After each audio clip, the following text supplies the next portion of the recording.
กับบรรดาผู้ศักดิ์สิทธิ์และผู้รับเลือกสรรทั้งหลายด้วยเถิดทางนี้ขอพึ่งพระบารมีพระคริสตเจ้าของข้าพเจ้าทั้งหลายอาเมนข้าแต่เจ้าบิดาของข้าพเจ้าทั้งหลายพระองค์สถิตในสวรรค์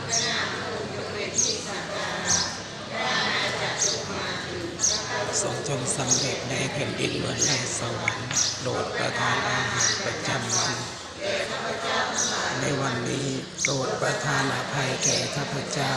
เหมือนข้าพเจ้าให้อภัยแก่ผู้อื่นโปรดช่วยข้าพเจ้าไม่แพ้การประจนแต่โปรดช่วยผลจากความชั่วร้ายเถิดอาเมน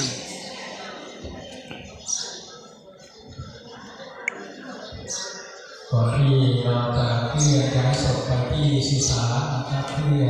ฝังร่างของญาติพี่น้องของเราพรุ่งนี้นะครับ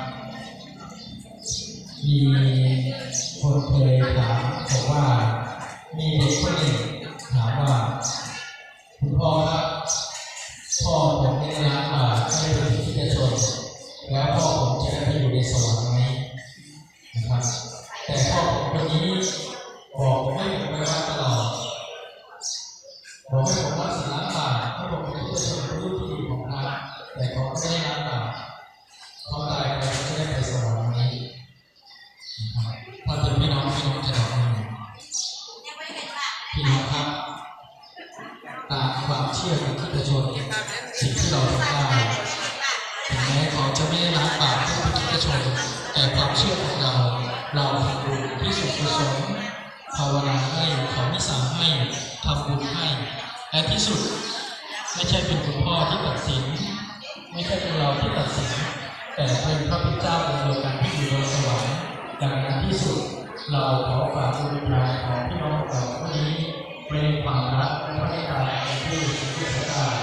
วันนี้เราขอโทษด้วยพระฤทัยความใจของพระเมตตาให้อภัยให้โอกาสดังนั้นผ่านการขอโทษในวันนี้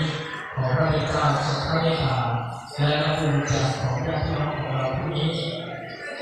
นายบางทีขายเรื่อยๆจะได้รับการพักผ่อนพระเจ้าตลอดที่เรามีสวรรค์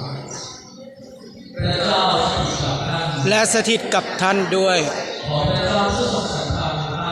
พระบิดาและพระบุตรและพระอิฐประทานพระพรแก่ท่านเลยอาเมนอย่างนี้พระวจนะเทวสดแล้วก็ภาวนาสมุทรที่สุสาน